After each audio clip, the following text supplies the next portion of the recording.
दोस्तों ये वीडियो शुरू करने से पहले मैं आपको डिस्क्लेमर देना चाहूंगा और आपको मैं एक बात बताना चाहूंगा कि ये वीडियो जो बना रहा हूं किसी के भावनाओं को आहत पहुंचाना नहीं है और ना ही ठेस पहुंचाना है। पर्टिकुलर किसी कम्युनिटी को टारगेट करना भी मेरा ये मोटिव नहीं है। मोटिव मेरा क्या है, बात में क्या कहने के लिए जा रहा हूं, वीडियो को आप लोग पूरा देखिएगा क्योंकि इस वीडियो के अंदर कई ऐसी चीजें हैं जो फैक्ट के आधार पर, फैक्ट के तौर पर बात रखने की कोशिश करूंगा और आप लोगों से एज ए जो आप दर्शक हैं वो दर्शकों से मैं जो है वो सवाल करूंगा और आप ही लोगों से जो है वो जवाब जो है वो मांगूंगा। तो मेरा आखिर में ये वीडियो जो बनाने का मकसद है किसी के भावनाओं को ठेस पहुंचाना। देखिए मकसद क्या है, ये वीडियो का आखिर में बनाने का मकसद क्या है। अभी आप लोगों को पता होगा कि कल ही के तारीख में 11 मार्च को जब 11वां दिन लगातार जो है वो विधानसभा का चल रहा था, बजट सत्र का, तो कुछ लोग जो है वो विधानसभा के बाहर में खड़े होकर के और विरोध प्रदर्शन, खासकर बीजेपी भारतीय जनता पार्टी के कुछ लोग जो है वो डीजे पर जो है वो हु हंगामा करते हैं, प्रोटेस्ट और आंदोलन करते हैं कि रामनवमी में जो सरकार की तरफ से दिशा निर्देश प्रशासन की तरफ से लागू किए गए हैं किसी जो है वो पर्टिकुलर कोई कोई ऐसे जगह पर, और वो कैसी पाबंदियां हैं क्या है वो भी मैं आपको जो है वो बताने वाला हूं। लेकिन विशेष तौर पर डीजे को लेकर के बात होने वाली है। इसमें कई ऐसी चीजें हैं। मैं पहले आपको ये बात बताना जो है वो एक और बात बताना चाहूंगा कि ये वीडियो बनाने का मेरा मकसद नहीं था और ना ही मेरा मन कर रहा था क्योंकि ये काफी सेंसिटिव इशू है। लेकिन आप इसको उस तरीके से ना लें कि किसी पर्टिकुलर में कम्युनिटी को लेकर के बात कर रहा हूं। ये पहले ही मैं आपको बता चुका हूं। मेरा बोलने का मकसद क्या रहेगा, वीडियो को पूरा देखिएगा। सबसे पहले तो यहाँ पर जो पुलिस प्रशासन की तरफ से और इरफान, जो डॉक्टर इरफान स्वास्थ्य मंत्री हैं, इरफान अंसारी, उनके बयान से जो है वो प्रदेश के अंदर में थोड़ा-सा एक हमा-हमी का माहौल पैदा हो गया है।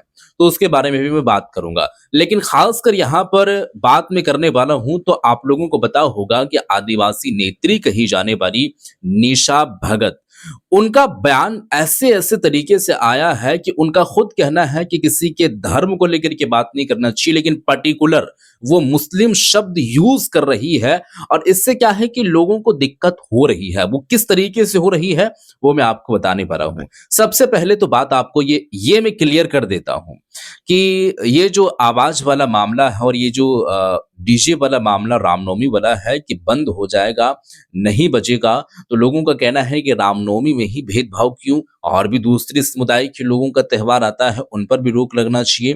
तो यहाँ पर देखिए, ये बिल्कुल आपका ये जो बात कहना है वो बिल्कुल जायज़ है और मैं भी इसमें समर्थन जो है वो देता हूँ और मेरा भी इसमें जो है वो सहयोग रहेगा कि तमाम ऐसे जितने भी फंक्शन हैं, शादी प्रोग्राम है या फिर कोई किसी पर्टिकुलर समुदाय का कोई त्योहार है, सब में बंद होना चाहिए। क्योंकि ध्वनि प्रदूषण वाला जब मामला आता है तो हर एक जगह से आता है, तो बंद सब जगह से होना चाहिए।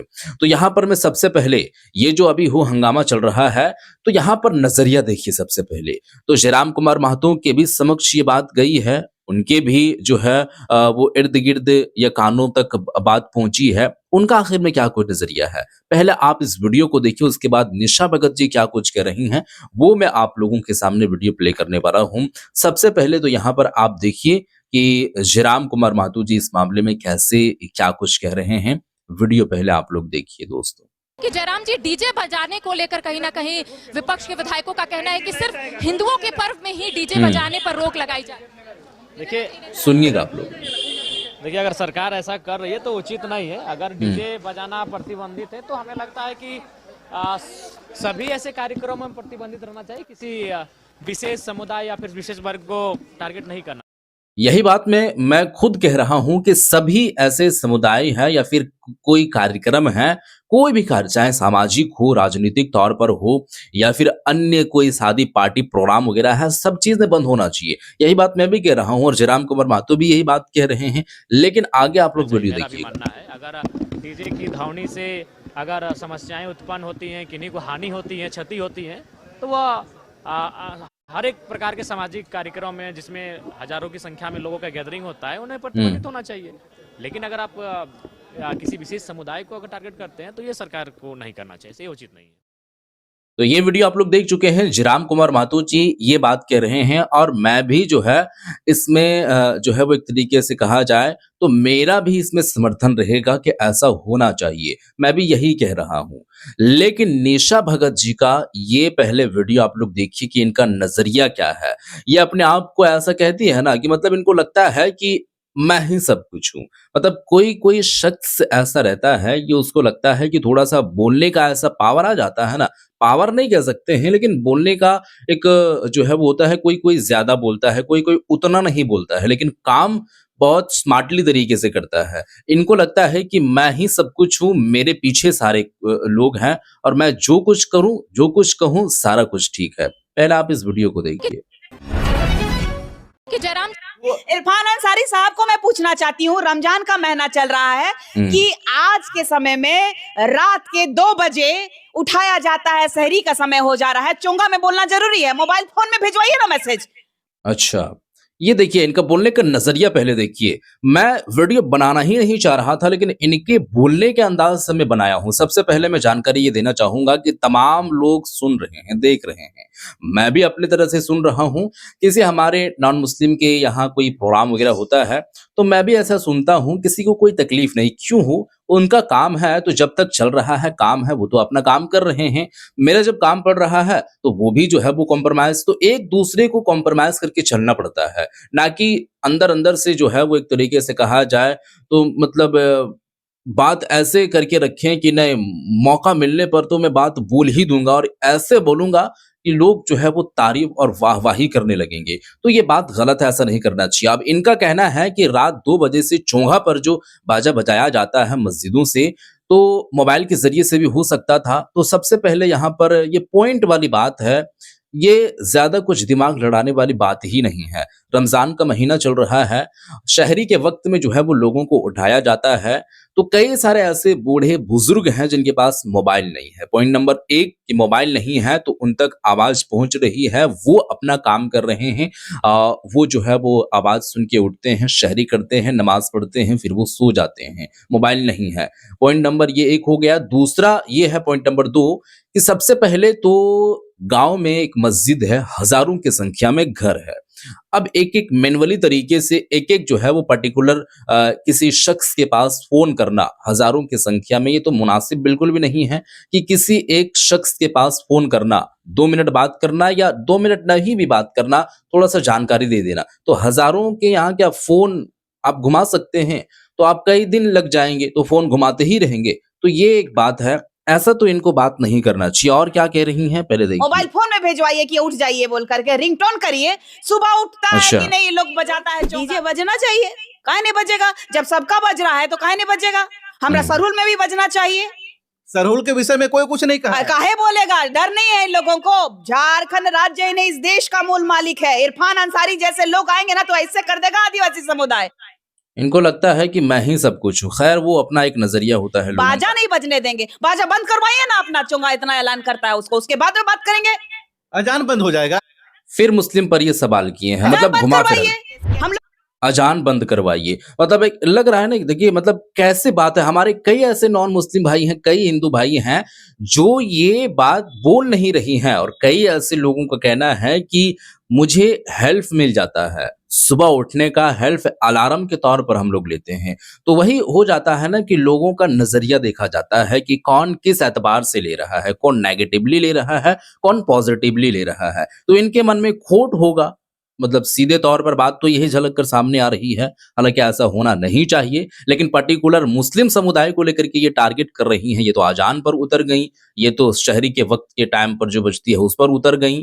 हालाँकि यहाँ पर डीजे रामनवमी को लेकर के बात चल रहा था। मैं मानता हूँ कि माननीय स्वास्थ्य मंत्री जो डॉक्टर इरफान अंसारी हैं, वो अगर एज़ अ मुस्लिम हैं तो ये बात जो है वो कर रहे हैं। तो एक मुस्लिम शख्स के कहने से तमाम ऐसे मुस्लिम समुदाय या समाज के लोगों को ही टारगेट कर देना और उसके अज़ान पर या ऐसे जो है वो इस तरीके के बात जो है वो बोल देना, ये तो कहीं से भी मुनासिब नहीं और ऐसा होना भी नहीं चाहिए। तो ये एक तरीके से आप ही बताइएगा कि इस पर आपका जो है वो क्या कुछ विचार है?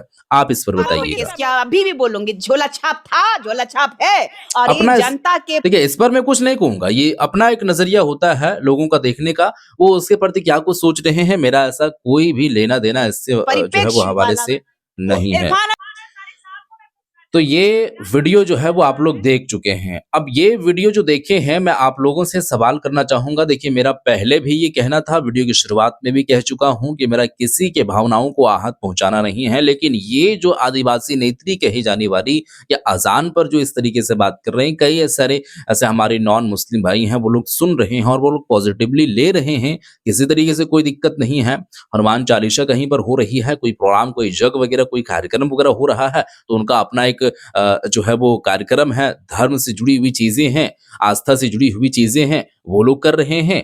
कुछ दिन कर रहे हैं, फिर बंद हो जाएगी। और अगर वो ऐसा कर रहे हैं तो उनका अपना आस्था है ना। मुझे इसमें जो है वो इन्वॉल्व होकर के और मैं ऐसा टिक्का टिप्पणी करने लगूं, तो मैं ऐसे तरीके मैं जो है वो इस पर अपने आप को ही ठीक नहीं कहूंगा, मैं अपने आप को ही ठीक नहीं समझूंगा। और नहीं समझने की तो दूर की बात, मैं ऐसा बोलूंगा ही क्यों, उनका अपना है।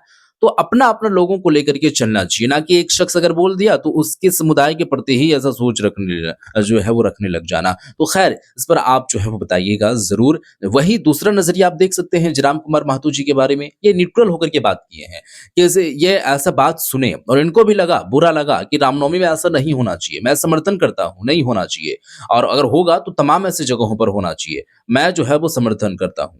लेकिन ये इनका देखिए बोलने का अंदाज, ये भी ऐसा बोल सकती थी, लेकिन बोलने का अंदाज पहले आप लोग देखें।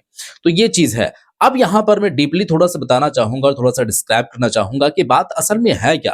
देखिए, यहां पर जो झारखंड सरकार, माननीय स्वास्थ्य मंत्री का जो कहना है या पुलिस प्रशासन की तरफ से जो खबरें सामने आ रही है, विशेष तौर पर बात यह है कि सुप्रीम कोर्ट के आदेश के बाद सबसे पहले तो यहां पर जो चीजें हुई है वो ये है कि सुप्रीम कोर्ट के आदेश के बाद की ध्वनि प्रदूषण वाला जो मामला है, समय सीमा कहीं हर जगह पर नहीं है, कहीं कहीं पर ऐसी पाबंदी लगाई गई है। और एक डेसिबल जो होता है वो डेसिबल तय किया गया है, रात्रि 10 बजे के बाद आप नहीं बजा सकते हैं, उस पर रोक है।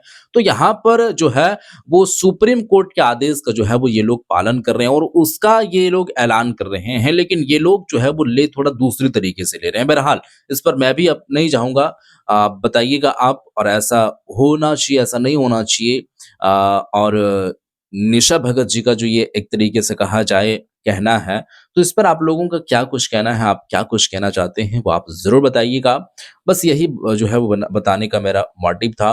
और डीजे बंद ही अगर पूरी तरीके से हो जाता तो ये बेहतर रहता, क्योंकि यहाँ पर अगर देखा जाए तो कुछ आंकड़ों के अनुसार मैं आपको जो है वो डेटा देना चाहूंगा और बात मैं आपको बताना चाहूंगा। सबसे पहले तो ये जो नॉइज पोल्यूशन वाला है, प्रीमेच्योर डेथ्स जो होते हैं, प्रीमेच्योर डेथ्स, उनका एक आंकड़ा सीधे तौर पर नॉइज पोल्यूशन वाला मामला जो सामने आता है, ये है कि यहाँ पर कई ऐसे तरीके से जो है वो मौतें होती है भारत में, डीजे को लेकर के, लाउड स्पीकर को लेकर के, डीजे को लेकर के, नॉइज पॉल्यूशन जो होता है, वो एक डेटा के अनुसार वैज्ञानिक जो इस पर रिसर्च किए हैं या इसका जो डेटा निकल करके सामने आया है रिसर्च करने के बाद, वो ये पाया गया है कि तकरीबन यहाँ पर 12,000 लोगों की, सालाना 12,000 लोगों के अप्रोक्सीमेटली, ये डेटा पूरी तरीके से कंफर्म नहीं है और ना ही आपको ऐसे कंफर्म लेकर के चलनी है, लेकिन मोटा मोटे आप तौर पे पकड़ सकते हैं कि डीजे के कारण इतने लोगों के, हजारों लोगों की अगर